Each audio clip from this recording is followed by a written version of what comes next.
Hello, today I'm going to show you how I edit a video for YouTube using Adobe Premiere. So I went out the other day and shot some footage and I'm kind of scrubbing through it. If I hit the little tilde, it gets bigger, and so what I'm going to do is right there I'm going to hit I. I'm going to scan and I want to walk out, clap, hit O there. Then I'm going to drag that onto the timeline, make that a little bigger so we can actually see it. Okay, maybe even more, a little bit more. All right. So if I just only grab this part here, it's only video. If I grab this part right here, it's only audio. But if you want them together, you tap on the screen itself. So I don't need that there. So let's get rid of that. Bam. All right, so I was using the secondary audio system. If you look on right here, I'm going to pull that up a little bigger. Right there's my lavalier. Not the greatest placement, but it's a lot better than what's on the camera. And so I'm just going to find amazing reveal.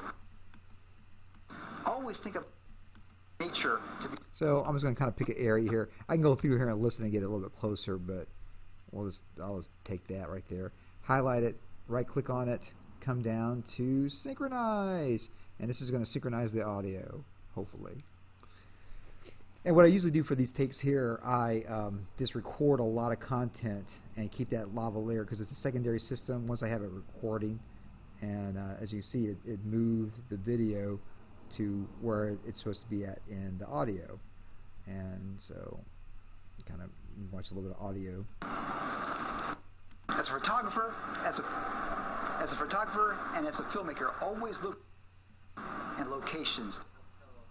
So that's the camera. Rock and roll, and of course, it does compete. And that's the lav.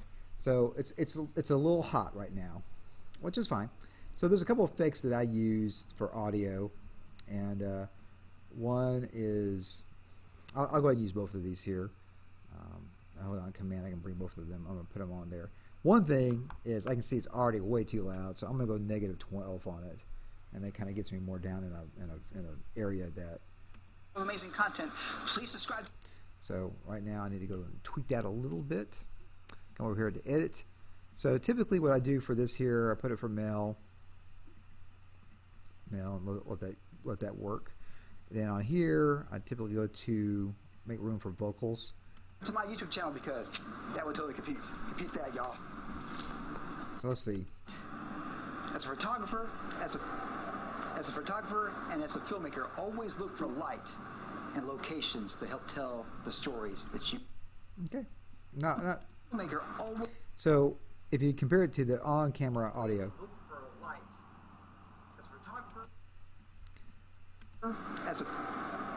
as a photographer, and as a filmmaker, always look for light and locations to help tell the stories that you want to share with the world. As always. So there we go. So as you see, I make mistakes also. As a photographer and as a film, as a filmmaker, always. So right there, I'm just using the back arrow there a little bit to kind of get there, and then what I can do is just do that to make it end. Say I want to start there. If I right click on here, I can say default transition. Okay, and then I can do the same thing at the end here. And I still got to fix the ending, but that's okay because I can move that.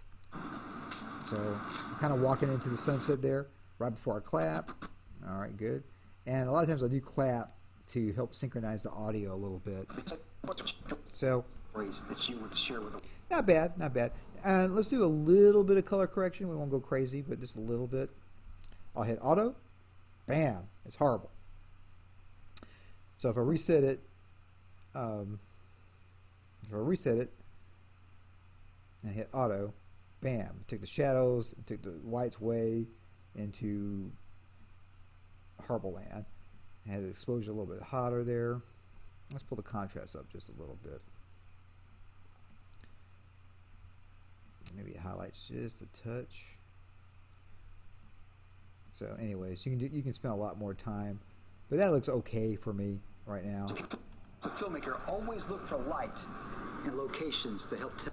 So that definitely, if I get rid of it, and then with it, I'm shooting with 80D. There's not a lot of dynamic range with it, but that helps out a lot. That helps out enough where it looks passable to me. All right, good. Okay, so now what I'm going to do, because I do this a lot, I have my little ending already here, and this is the, whenever you see the end of my videos, I have that little, subscribe. And since I got that one muted, I can actually turn it off, just pull that down there, and that way I can get rid of the mute. Okay, and so that looks good. Here is that little subscribe button that I have. Please subscribe to my YouTube channel. That, y'all. Let me see. Of course, it does compute. If you like this type of amazing content. And this is called a call to action, and this has definitely helped increase my subscribers over the last couple of years. So I'm trying to get to that 6,000, really trying to get to that 10,000 mark. And this is, and since I make these titles all the time,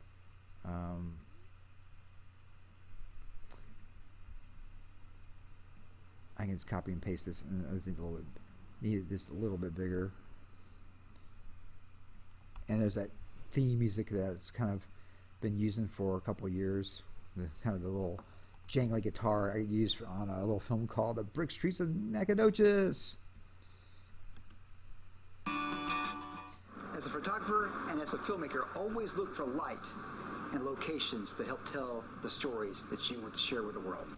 So I got a photo. Let's say let's see. And as a filmmaker, always look for light and locations to help tell. So this is similar to a video I already put out, but that's okay.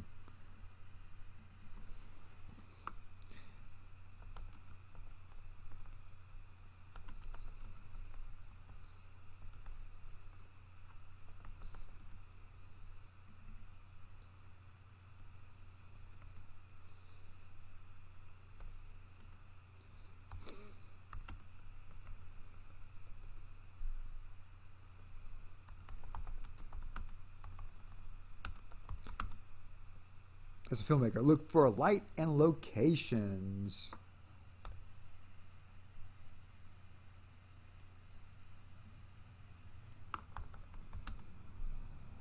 All right. And I copy that because I'm going to come back to that. And what I typically do is find a little frame in here that I like.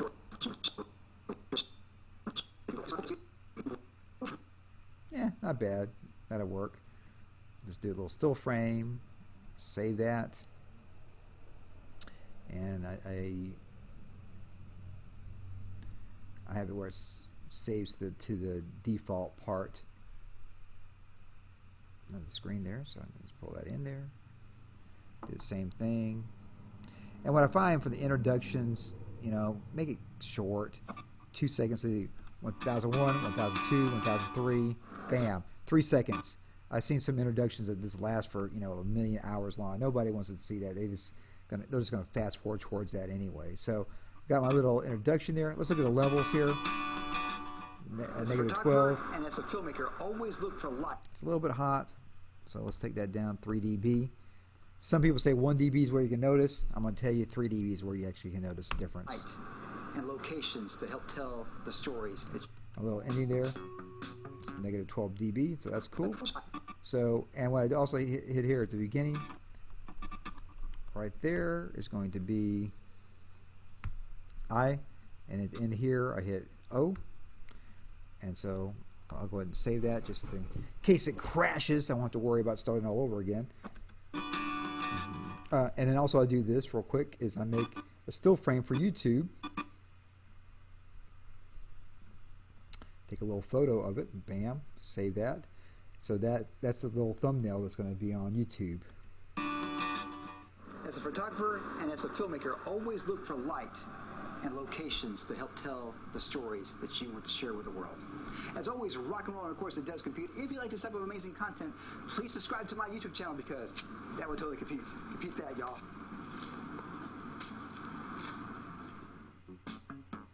And there it is. And now I save it, and then I'm going to render it out. And I typically just use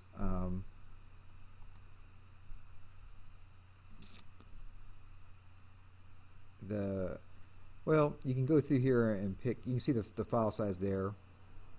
If I save it to YouTube, and this is at 1080p,